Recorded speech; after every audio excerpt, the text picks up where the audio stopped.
नमस्कार मंडळी. तर आज आपण इथे हे मणक्यांचं रचना दाखवलेलं एक मॉडेल मी तुम्हाला दाखवणार आहे की आपल्या मेंदूपासून जे मणके सुरू होतात त्या मणक्यांची रचना कशी असते,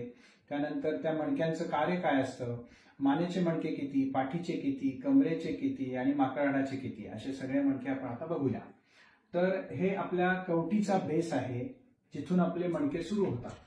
तर इथे मी मुद्दाम हे फिरवून दाखवतोय की हे मानेचे मणके 7 मानेचे मणके, त्यानंतर 12 पाठीचे मणके आणि त्यानंतर 5 कमरेचे मणके आणि सगळ्यात शेवटी आपलं माकड हाड, जिथं पूर्वी आपल्या पूर्वजांमध्ये जे आपले वानर पूर्वज होते त्यांच्यामध्ये शेपटी होती, तर जिथं शेपटी आपली झडली आणि तिथे माकड हाडाचं टोक आलं तर त्याला कॉसिक्स असं म्हणतात आणि तिथे 5 मणके असतात. तर ह्या सर्वायकल वर्टिब्रा हे 7 वर्टिब्रा असतात. त्याला सर्वायकल आपल्याला एक लॉर्डॉसिस असतो, म्हणजे मानेच्या मणक्यांचा भाग हा पुढे असतो. त्यानंतर पाठीचे जे थोरॅसिक 12 वर्टिब्रे त्याच्यामध्ये तो भाग मागे असतो, ज्याला थोरॅसिक कायफोसिस असं म्हणतात. त्यानंतर कमरेचे जे 5 मणके त्याला लंबर लॉर्डॉसिस असं म्हणतात आणि परत आपल्या माकड हाडाचे जे 5 मणके त्याला सॅक्रमचं परत आपल्याला कायफोसिस असं म्हणतात.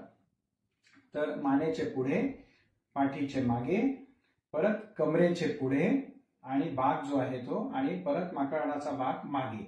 अशा त्या रचनेमध्ये आपले मणके जोडलेले असतात. आता पाठीच्या म्हणजे थोरॅसिक वर्टिब्राच्या साईडला आपल्या बरगडे असतात आणि त्याची फासळी सुंदर तयार होऊन आपला एक रिब केज ज्याला आपण म्हणतो तर ते आपलं जोडलेलं असतं. आता तुम्हाला इथे दिसतंय की मणके हे एकमेकावर विटेसारखे रचलेले दिसत आहेत आणि त्यानंतर ह्या मणक्यांमध्ये प्रत्येक मणक्यांमध्ये एक छोटी गादी असते आणि त्या गादीचं फंक्शन हे शॉक ऍब्सॉर्बर म्हणून आपल्याला दिलेलं असतं. आता इथे ज्या पिवळ्या पिवळ्या तुम्हाला ज्या नसा दिसत आहेत त्या प्रत्येक मणक्यातनं आपला जो मेंदूकडनं खाली मज्जारज्जू येतो, ज्याला आपण स्पायनल कॉर्ड असं म्हणतो,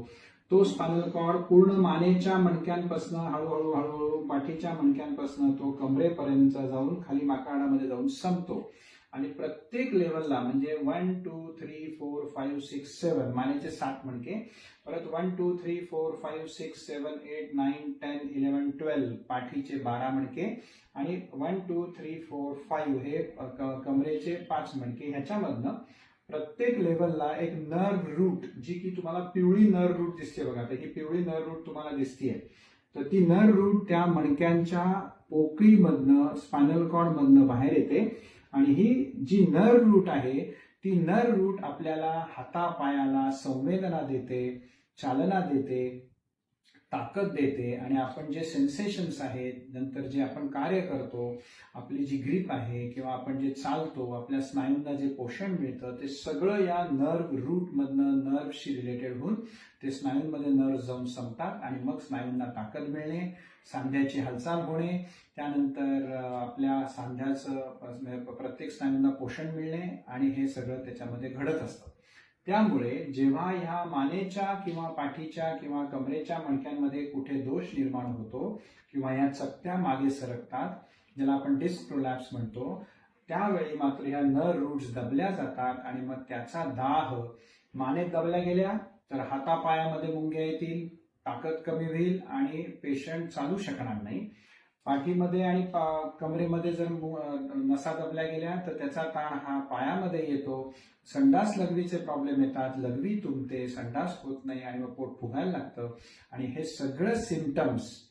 हे आपल्या मणक्यांशी रिलेटेड असतात. त्यामुळे मंडळी, आपले मणक्यांची रचना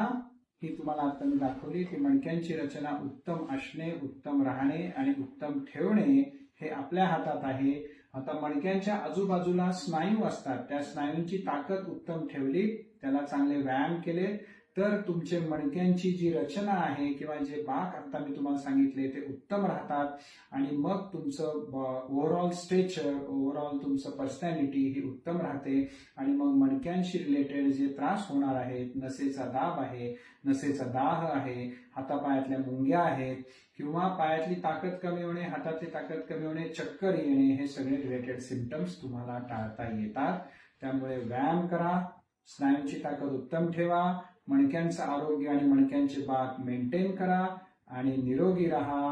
आनंदी राहा, समाधानी राहा. धन्यवाद.